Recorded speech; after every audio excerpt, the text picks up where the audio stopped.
കൊല്ലത്ത് കൂട്ടിക്കടയിൽ വിവാഹ സൽക്കാരത്തിന് ശേഷം ബിരിയാണിക്കൊപ്പം സലാഡ് കിട്ടാത്തതിനെ തുടർന്ന് കേറ്ററിംഗ് തൊഴിലാളികൾ തമ്മിലുണ്ടായ തർക്കം കൂട്ടയടിയിൽ കലാശിക്കുകയായിരുന്നു.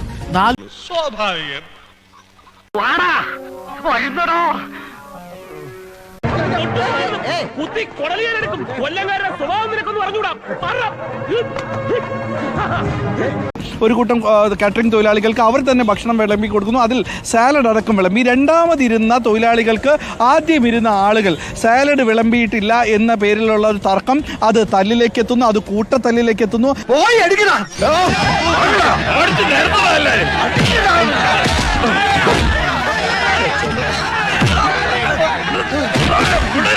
മാത്രവുമല്ല, ആലപ്പുഴയ്ക്കടുത്തുള്ള ഭാഗത്താണെന്ന് തോന്നുന്നു പപ്പടം കിട്ടാത്തതിന് പേരിലും അടിയുണ്ടാക്കിയിരുന്നു എന്നാണ്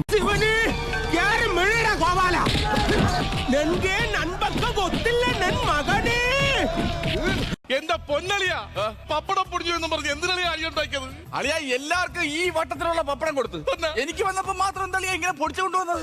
എന്ത് പറയാനാണ് ദിലീപേ, സലാഡിന്റെ പേരിലേക്ക് അടിയുണ്ടാക്കുന്ന മനുഷ്യര് നമ്മുടെ നാട്ടിലുണ്ടെന്ന് പറയുമ്പോൾ കൊല്ലത്തുകാരനായി പോയില്ലേ? എന്തു പറയാനല്ലേ. ഇനി പറഞ്ഞിട്ടൊരു കാര്യമില്ല, വരാനുള്ളത് വഴി തങ്ങൂലല്ലോ. എന്റെ അഭിപ്രായത്തിൽ അവന്മാർക്ക് രണ്ടെണ്ണം കൂടുതൽ കൊടുക്കായിരുന്നു. ഈ തർക്കത്തിനൊടുവിൽ പാത്രങ്ങൾ കൊണ്ട് തലക്കിടിക്കുകയായിരുന്നു.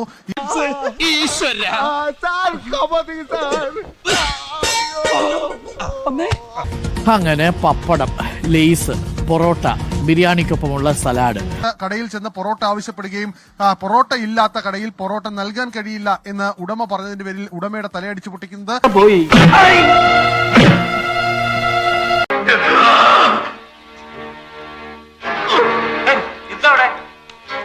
കൊല്ലക്കാർക്ക് വിഷമം വേണ്ട, ഞാനും ഒരു കൊല്ലക്കാരനാണ്. കൊല്ലമെന്ന് പറഞ്ഞാണല്ലോ ഗിഡുവാണ്. പിന്നെ കുറച്ച് മനുഷ്യർ ഈ സലാഡും പപ്പടവും പൊറോട്ടയും എന്നൊക്കെ പറഞ്ഞിറങ്ങും.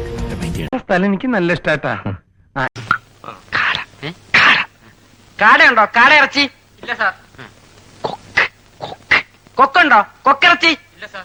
ഇവിടെ കൊണ്ടുവന്നത് മുഴുവൻ പിരിഞ്ഞിട്ട് പോരെ? കാടയും കൊക്കൊക്കെ പോരെ? അപ്പൊ കാണാം. See you by. സോറി, നിങ്ങളല്ലേ ഇറങ്ങണ്ടേ?